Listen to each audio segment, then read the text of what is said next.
오늘 우리에게 주신 하나님의 말씀은 구약 성경에서 봅니다.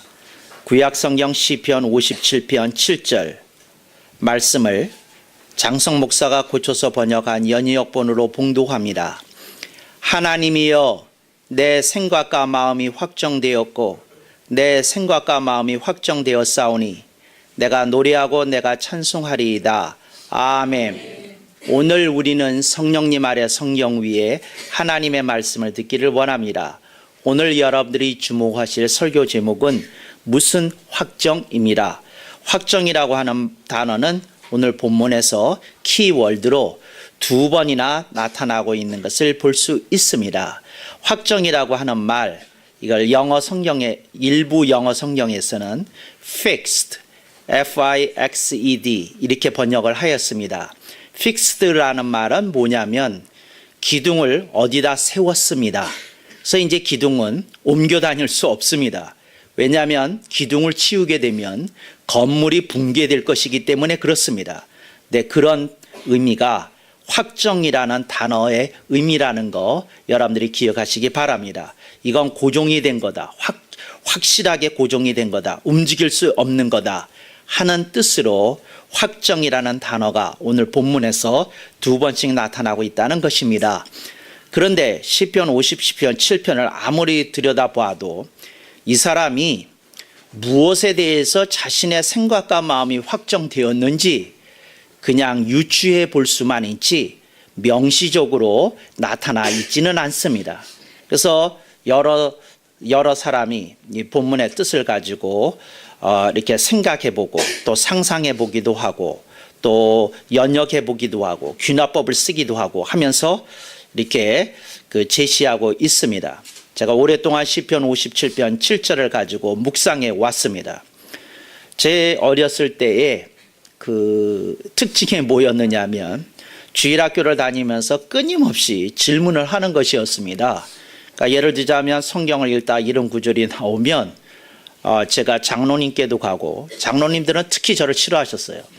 그리고 권사님들께도 가고 또 그냥 여러분에게 쫓아다니면서 물어보았는데 이제 그분들이 그냥 믿으라는 거, 그냥 대충 받아들이라는 거였습니다. 너는 좀 이상해, 괴상해, 이런 얘기를 어렸을 때 많이 들었습니다. 제가 오랫동안 그래서 그런 성경 구절들은 제 가슴 속에 살아 있었습니다. 아, 내가 이것을 조금 더 묵상하라는 뜻이구나. 조금 더 마음에 품으라는 뜻이구나. 그래서 어떤 구절은 10년 품기도 하고 어떤 구절은 30년 품기도 합니다. 그러니까 제가 생각했을 때 납득이 될 수 있는 그런 어떤 하나님의 말씀의 해석이 내려질 때까지 제가 붙들고 고민하고 또 연구도 하고 또 자료 조사도 해왔다는 거 여러분들이 잘 아시리라 믿습니다. 그래서 오늘 드디어 여러분들에게 시편 57편 7절을 장성 목사는 무슨 뜻으로 해석했는지 여러분에게 나누기를 원합니다. 제가 장성 목사가 이렇게 나누기를 원한다는 표현을 굳이 쓴 것은 다른 분들은 다르게 해석할 것 같으니까 이건 제 해석이라는 말을 드리는 것이지만 저는 저의 해석을 추구하고 싶은 생각은 없고 시편 57편 기자는 이런 뜻으로 얘기했을 거다 하는 마음의 확정됨이 있기 때문에 그러다 하는 것을 여러분이 기억하시기 바랍니다. 어떤 여성이 있습니다. 혹은 어떤 남성이 있습니다. 그렇는데 이 남성이 이제 주변에 어른거리는 사람들 중에 두 사람이 자신의 배우자로 마음에 떠오릅니다. A를 생각하면 그 A의 단점 속에 B의 장점이 부각이 되는 걸 보고 또 B의 장점을 보고 있노라고 그러면 다시 A의 또 다른 면이 이렇게 하기도 하고 그래서 이 남자가 혹은 이 여성이 결혼할 즈음에 나타나는 사람들 중에 갈팡질팡하는 경우가 간혹 있습니다. 근데 그럴 때에 이 여성이 기도를 하든지 혹은 그 여성이 여러 사람의 말을 참고하든지 혹은 본인의 직관을 믿든지 하여서 이제 자기가 결혼할 사람은 이 사람이다 하고 결정을 내리면 그걸 우리나라 말로 뭐라고 그러느냐, 확정이라고 그러는 것입니다. 그래서 내 생각과 마음이 확정되었다 하는 말은 흔들리는 기간이 있었다는 뜻이기도 하고 헷갈리는 기간이 있었다는 뜻이기도 합니다.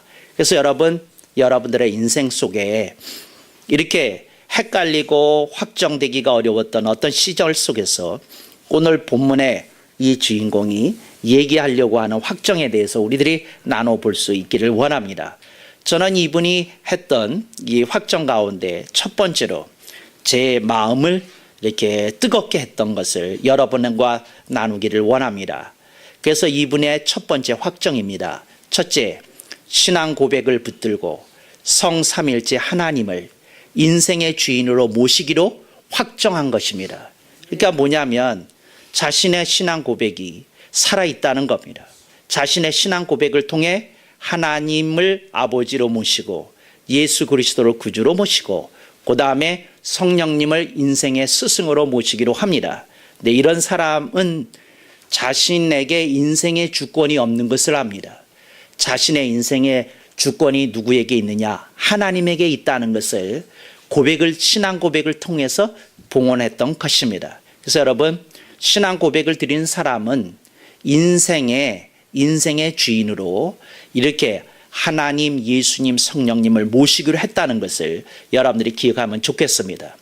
여러분들이 신앙 고백을 드렸기 때문에 세례를 받았을 것이고 세례를 받았기 때문에 여러분은 그리스도인이라 부름을 받을 것입니다. 그런데 여러분들에게 그 중요한 것은 그 신앙 고백이 생생하느냐는 겁니다. 생동하느냐는 겁니다.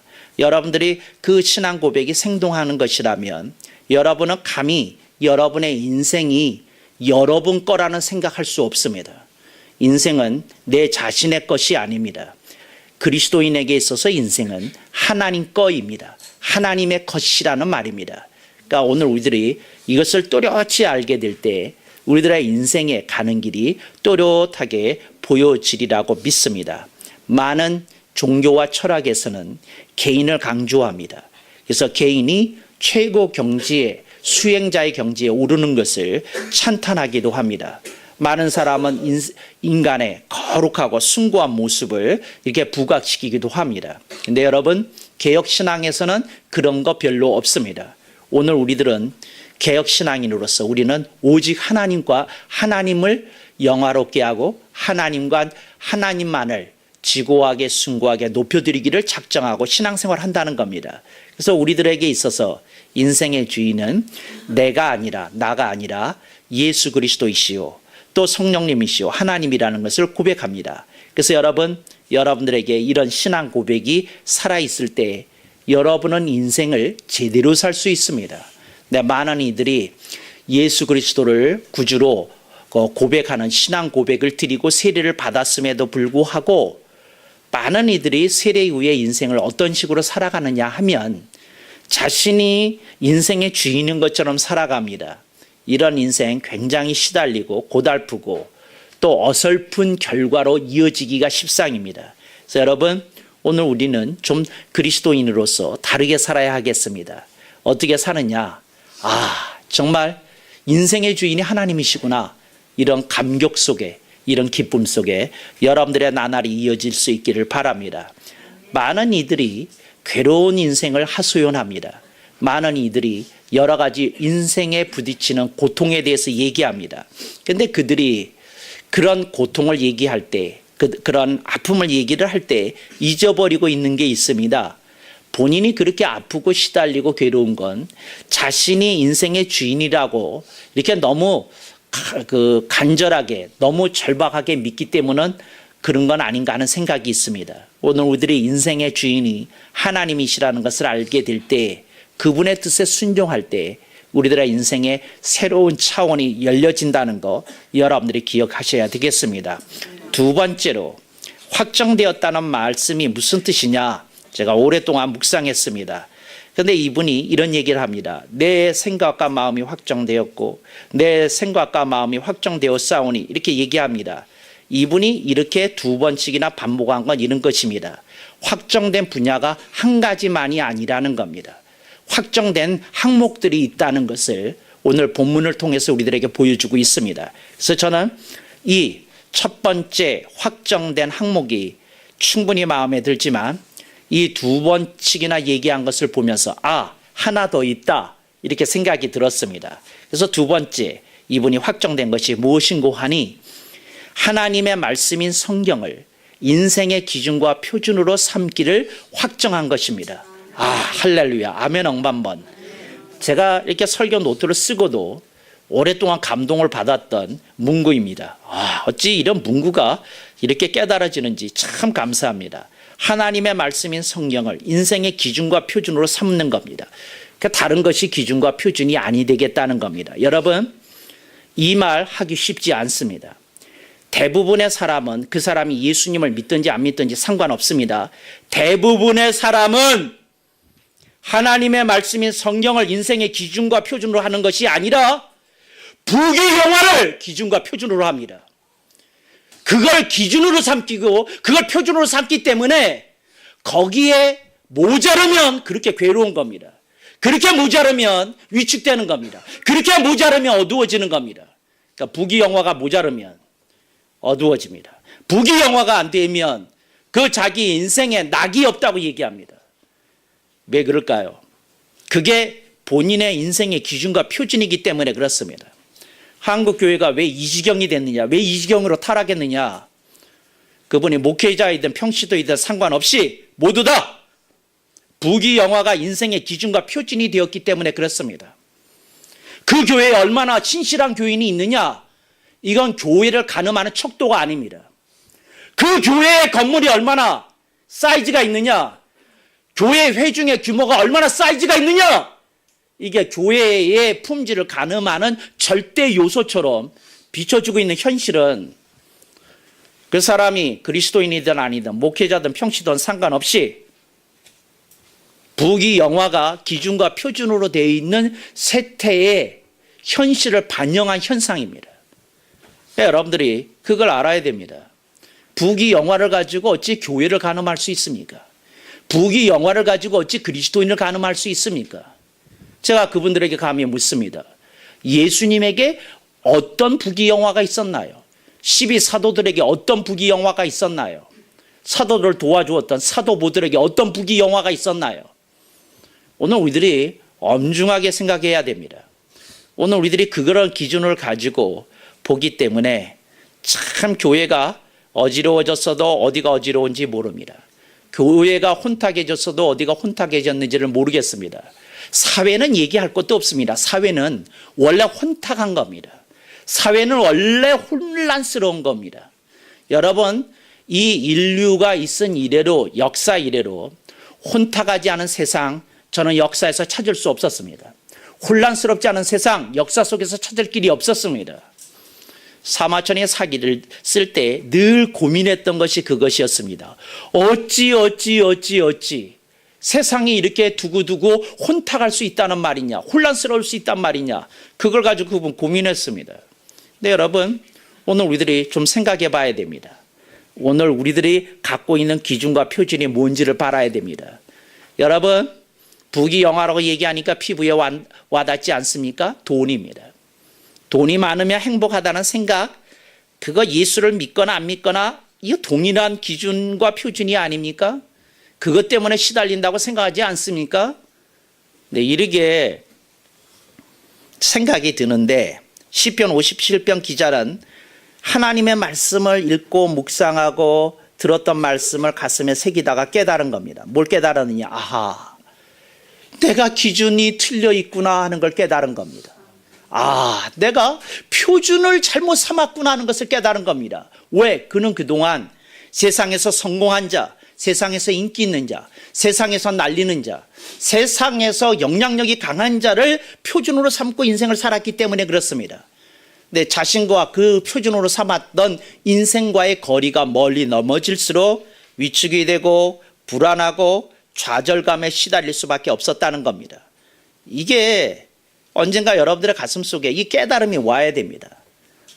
이걸 깨닫는 사람에게 오늘 설교가 억만금의 가치를 가지게 될 것이라고 분명히 믿습니다.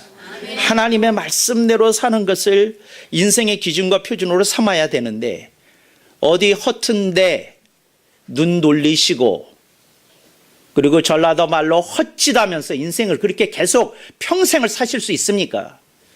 이 헛짓 그만하시고 그 한눈 파는 거 그만하시고 눈을 돌리셔서 하나님의 말씀이 인생의 가이드라인이 되어야 된다는 거, 인생의 매니페스토가 돼야 된다는 거, 인생의 헌법이 돼야 된다는 거 여러분들이 가슴에 꼭 기억하실 수 있기를 바랍니다. 이분이 이 말씀을 여기까지 깨달아지니까 너무 기뻤습니다. 그래서 터져 나왔습니다. 뭐가? 내가 노래하고 내가 찬송하리이다. 너무 기뻐서 인생의 부귀영화를 드디어 파괴시키고 나니까 너무 기뻐서 노래하고 찬송이 불러나온 겁니다. 내가 여러분한테 얘기합니다. 부귀영화를 파괴하지 못한 사람은 인생에서 시원한 노래 부를 수 없습니다. 인생에서 시원한 찬송 부를 수 없습니다. 왜? 끝이 없는 것이기 때문에 그렇다는 거 기억하실 수 있기를 바랍니다. 우리나라에서 제1의 기업이 삼성이지만 삼성도 생각하면 가슴이 답답합니다. 왜? 언젠고 애플을 한번 제대로 한번 이겨보느냐 그런 시달림 속에서 이게 끝나지 않는다는 거 기억하실 수 있기를 바랍니다. 애플이 그 위세를 자랑합니다. 근데 애플이 지난 몇 년 동안의 성장 추세를 보니까 계속 뒤지고 있다고 하는 것을, 그 스티브 잡스 이후에 계속 그 흐름이 내리막길을 걷고 있다는 것을 그 애플의 최고의 경영층은 고민하고 있습니다. 그러니까 이게 무슨 얘기입니까? 부귀영화를 삼는 사람들에게는 안식도 없고 그 사람들에게는 진정한 의미의 평화도 없다는 걸 우리들에게 가르쳐 줍니다. 여러분 깨어나실 수 있기를 주님의 이름으로 경건히 당부드립니다. 세 번째 하나 더 있습니다. 제가 이렇게 두 가지를 깨닫고 난 이후에 성경을 조금 읽었습니다. 여기까지일까? 뭐 하나가 더 없을까? 고민을 하였더니 어느 날 호련한 깨달음이 왔습니다. 그래서 제가 여러분에게 억만금에다가 또 억만금을 또 드리겠습니다. 아멘 하시는 분들만 받아 먹으실 수 있기를 축원합니다. 세 번째, 성경을 읽거나 말씀 선포를 통해 깨달은 말씀을 생활의 비전으로 붙들기로 확정한 것입니다. 다시 한번 얘기하겠습니다. 성경을 읽거나 말씀 선포를 통해 깨달은 말씀을 생활의 비전으로 붙들기로 확정한 겁니다. 비전은 하나님이 보여주신 것을 우리 신학적으로 그걸 비전이라고 부릅니다. 그러니까 세상 사람들이 말하는 비전은 다른 게 있을 것입니다. 그런데 개혁신앙에서 말하는 비전은 하나님의 말씀이 깨달아졌을 때 내가 가야 할 길이 보입니다. 그게 비전입니다. 내가 해야 할 일이 보입니다. 그게 비전입니다. 여러분 이걸 생활의 비전으로 이렇게 붙들기로 확정했다는 겁니다. 아하, 이건 내가 해야 될 일이구나. 아하, 이건 내가 가야 할 길이구나. 이걸 깨달았다는 겁니다. 그러니까 이제는 더 이상 방향이 혼란스럽지 않다는 겁니다. 방향이 확정되었다는 겁니다. 자신의 뜻이 분명히 펼쳐지는 길을 보게 되었다는 것입니다. 성경을 읽거나 말씀 선포를 통해 깨달은 말씀을 생활의 비전으로 붙들기로 한 순간 이 사람은 오랜 시달림에서 벗어나 자유를 누릴 것입니다. 아하, 이것이었던 것을 이렇게 가슴 속에 이렇게 가슴에 새기실 수 있기를 주님의 이름으로 축원합니다.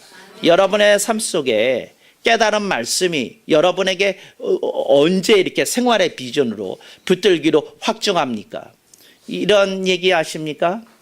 그 성춘양과 이몽룡 그 러브 스토리에서 이제 중요한 건 이 대목입니다. 어떤 대목이냐면 이몽룡이 장원급제를 하고 나고 어서화를 받고 난 이후에 어찌 성춘향을 이렇게 기억했냐는 겁니다. 그냥 가지 않아도 되는데, 그냥 한때의 연애 사건으로 치부해도 되는데 왜 잊지 않았냐는 겁니다. 왜 그것을 잊지 않고 가슴에 품고 그것을 찾으러 갔느냐는 겁니다. 근데 여러분 이게 중요합니다. 그에게는 성춘향과 맺었던 약속이 너무도 소중했기 때문에, 그 사랑이 너무도 자기에게 가슴을 울리는 것이기 때문에 그걸 붙들기로 했던 것입니다. 여러분 오늘 우리들이 하나님의 말씀을 깨달았다고 하면서도 이걸 생활의 비전으로 붙들지 못한다고 한다면 우리는 그 러브 스토리의 주인공인 이몽룡보다도 못한 사람이 될 것입니다. 저는 사랑을 붙들었습니다. 그리고 가야 할 길이 보였습니다. 서울에서 남원까지 가는 길이 쭉 보였습니다. 내가 가야 될 길은 내 사랑이 있는 남원이로다. 그리고 한 걸음에 달려갔던 것을 우리들이 기억합니다. 그런데 오늘 우리들은 그렇게 한 걸음에 달려갈 그런 비전이 우리들의 가슴 속에 있습니까? 오늘 우리들이 그런 가슴에 비전이 있을 수 있기를 주님의 이름으로 축원합니다. 여러분의 삶 속에 하나님의 말씀이 그렇게 다름질해야 될 길로 보이실 수 있기를 바랍니다. 성경에서 사도 바울이 자주 썼던 표현이 있습니다. 바울서 시인에서. 그게 뭐냐면 다름질이라는 것입니다. 영어로 표현하면 running이 되겠죠. 그런데 그 표현을 왜 썼느냐 하면 사도 바울은 이렇게 얘기를 한 겁니다. 예수 그리스도를 그 구주로 영접한 사람은, 복음을 깨달은 사람은 너무 그 피가 절절하기 때문에 그 그리스도, 예수 그리스도라는 표대를 향하여 걸어갈 수 없을 거라는 겁니다. 달름질할 거라는 겁니다. 그러니까 이몽룡이 성춘향을 향해 다름질하였듯이 다름질했을 것이라는 겁니다.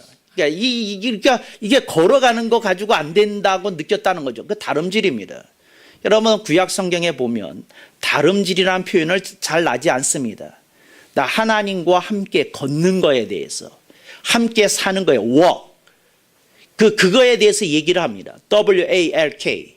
그런데 이 사도 바울은 다름질에 대해서 얘기합니다. 예수 그리스도를 어떻게 만나고 그분을 주님으로 모신 사람이 어떻게 천천히 양방 걸음으로, 충청도 걸음으로 걸어갈 수 있겠느냐 하는 것입니다. 정말로 평안도 걸음으로 한 달음에 달려가야지 이런 얘기를 하는 겁니다. 평안도 사람이 없어서 아멘이 전혀 없네요. 네, 여러분들이 그렇게 지방색이 강하면 안 됩니다. 여러분들이 다름질하는 여러분이 되시기를 축원합니다. 하나님이 여러분의 삶 속에 이렇게 깨달아지게 되면 이게 비전이 보입니다. 이게 다름질할 거라는 거죠. 근데 사랑이 있는 사람은 그런데 예수 그리스도에 대한 사랑이 있는 사람도 또한 그러하다 하는 것을 사도 바울이 보여주고 있다 하는 것을 여러분들의 가슴에 새기실 수 있기를 바랍니다. 그래 이런 영화나 TV에서 드라마를 보면 이런 대사가 아주 빈번하게 나옵니다. 네가 앞에 있는데 나는 왜 네가 더 보고 싶을까? 이게 무슨 얘기예요? 네가 앞에 있는데 네가 왜 더 보고 싶을까? 이제 이런 얘기를 하기도 하고요. 그다음에 네 사랑이 내 가슴에 있는데 왜 나는 너를 자꾸 보고 싶을까? 이제 이런 말을 하는 게 있어요. 이게 무슨 얘기겠습니까? 사랑이 가슴 속에서 복받쳐 일어나니까 그런 감정과 정서가 그냥 폭포가 쏟아지듯이 쏟아진다는 의미 아니겠습니까? 하나님의 말씀을 깨달았다면 여러분들이 가야 할 길 보이고 해야 할 일 보입니다. 여러분들이 그 길에 성큼 나셔서 다름질 하시기를 축원합니다. 내 생각과 마음이 확정되었다 하는 말씀을 제가 듣고 또 한 번 더 묵상했습니다. 3번으로 될까? 그러다가 하나 더 깨달아진 게 있습니다. 제가 설교 준비하는 방법 여러분이 아시죠? 성경을 읽고 계속 묵상하고 그리고 또 기도하고 또 묵상하고 그러지 않습니까? 이제 이런 경지에 이르게 되면 여러분들이 어떤 경지에 이르게 되느냐 하면 저 같은 경우는 그 잠을 자는데 그 잠 속에서 그 생각을 합니다. 잠에서 그 잠의 주인공 나겠죠? 일어나가지고 그 소파에 앉아가지고 그 생각을 합니다. 책상에 앉아가지고 그런 생각을 합니다. 이 말씀 어떻게 풀어야지, 어떤 의미지, 그리고 자꾸 묵상합니다. 그래서 1, 2, 3, 4 그러는데 꿈속에서 호련히 이 말씀이 들렸어요. 할렐루야. 이게 4번째입니다. 꿈속에서 제가 무슨 소리를 듣고 일어나서 써뒀는지 여러분들이 한번 들어보시기 바랍니다. 4째, 삶이 아무리 나를 괴롭게 하거나 시달리게 할지라도 긍정과 강건으로 필히 승리할 것을 확정한 것입니다. 아멘 억만 번. 내가 생각해도 정말 꿈속에서 이런 가사를 들었다는 게 너무 행복합니다. 한 번 더 읊어보겠습니다. 삶이 아무리 나를 괴롭게 하거나 시달리게 할지라도 긍정과 강건으로 필히 승리할 것을 확정한 겁니다. 여러분, 여러분들의 인생 속에 아무리 많은 마이너스가 있어도 여러분은 파저티브, 여러분들은 플러스를 꼭 찾아내야 됩니다. 여러분들은 그걸 꼭 찾아내야 됩니다. 할렐루야. 여러분, 이 긍정을 꼭 찾아내실 수 있기를 주님의 이름으로 축원합니다. 그러니까 아무리 어려운 상황 속에서도 긍정을 찾아내실 수 있기를 바랍니다. 그리고 아무리 어려운 상황 속에서도 여러분이 연약하며 머무르지 마시고 여러분들이 강건하게 일어설 수 있기를 당부드립니다. 그리하여 긍정과 강건으로 필히 승리할 것을 확정한 것입니다. 할렐루야. 근데 이래야 인생이 되는 겁니다. 그래서 여러분, 여러분들의 인생이 여기에 머무르지 마십시오. 어디에? 그 부정에 머무르지 마십시오. 연약에 머무르지 마십시오. 이게 인생의 코스가 아닙니다. 여러분들의 인생이 연약해지면 여러분 인생의 결론은 자살밖에 나올 게 없어요. 아니면 좌절밖에 없어요. 살아있으면 좌절이고 죽으면 자살이고 이런 인생 안 됩니다. 강건하실 수 있기를 주님의 이름으로 축원합니다. 제가 교인들 중에 그 유별났던 사람들을 조금 알아요. 근데 어떤 이가 저한테 이런 얘기를 했어요. 그분이 저한테 하는 말이 저는 목사님이 부러워요. 이런 얘기를 하는 거예요. 근데 이분이 자살하기 직전에 저한테 얘기를 한 겁니다. 뭐라고 얘기했냐면 저는 목사님이 부러워요. 목사님은요, 목사님을 아끼고 사랑하고 존경하는 사람 주변에 있잖아요. 그런데 내 인생에는 나를 존경하는 사람 하나도 없어요. 그리고 나를 사랑하는 사람 있기는 있겠지만 그렇게 많지 않아요. 그리고요, 제 인생에는요, 그렇게 의미가 없어요. 그리고요, 너무 험한 인생이에요. 목사님, 그 인생을 한번 살아보세요. 목사로 말고 바깥에서 저처럼 살아보세요. 나는 목사님 과연 제가 처한 환경과 여건 속에서도 웃을 수 있는지 궁금해요. 그리고 목사님이 그렇게 이겨내실 수 있는지 궁금해요. 물론 목사님 말씀은 맞죠. 긍정하라 강건하라 말씀을 맞죠. 그렇지만 목사님 내 인생 속에 있는 게 아니잖아요. 목사님 인생 속에 있는 거고 목사님 인생 속에는 사랑과 존경과 안정이 있잖아요. 근데 저는 그게 하나도 없으니 제가요 죽고 싶어 하는 건 너무 당연한 일 아니겠어요? 근데 목사님 어떻게 생각하세요? 이랬어요. 이렇게 막 울부짖으면서 얘기를 하는 거예요. 그래서 제가 이렇게 얘기를 했어요. 이분한테 이렇게 얘기를 한 겁니다. 옳습니다. 당신의 환경이 나쁘다는 거 맞습니다. 당신의 여건이 그렇다는 거 맞습니다. 다 맞습니다. 그러나 당신은 인생의 지기에는 너무나 소중한 존재이기에 져서는 안 되는 겁니다. 당신은 당신의 인생이 소중하다고 얘기하지만 내가 당신에게 얘기합니다. 당신의 인생이 소중한 게 아니라 당신이 중요합니다. 당신이 중요합니다. 아멘 안 하시는 이유가 뭔가요? 여러분, 여러분의 인생이 중요하지만 여러분 자신보다 중요할 수는 없는 겁니다. 여러분들이 여러분 자신을 챙길 수 있기를 바랍니다. 그분이 또다시 물었어요. 목사님, 저 자신이 소중한 존재라는 게 무슨 뜻입니까? 예수님은 당신을 위해서 자신의 목숨을 내어놓으셨습니다. 당신을 사랑하기에 그 사랑을 이루시기 위하여 십자가상에서 두 손에 못 박이시고 두 발에 못 박이시고 처참한 죄수의 모습으로 죽으시면서 당신을 향한 사랑을 증거하셨습니다. 이제 당신이 얼마나 소중한지 이제 느끼시고 결코 자신을 인생을 포기하는 일이 없기를 간절히 바랍니다. 그런데도 자살하더라고요. 그런데 재미있는 건 자살은 했는데 죽지는 않았어요. 그러니까 자살 시도를 한 거죠. 약을 먹는데 약을 엄청 많이 먹었어요. 그런데 이걸 물어봤답니다. 그러니까 뭐냐면 의사 중에 누가 있어가지고 사촌 오빠가 있어가지고 물어봤대요. 오빠, 나는 뉴스 보다가 궁금해서 그러는데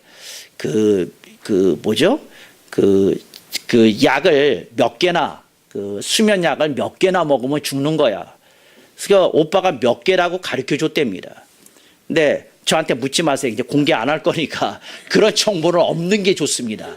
이제 그러면 어떻게 하려고 그랬는데 이분이 이제 예를 들어서 몇 개라고 제가 얘기를 했잖아요.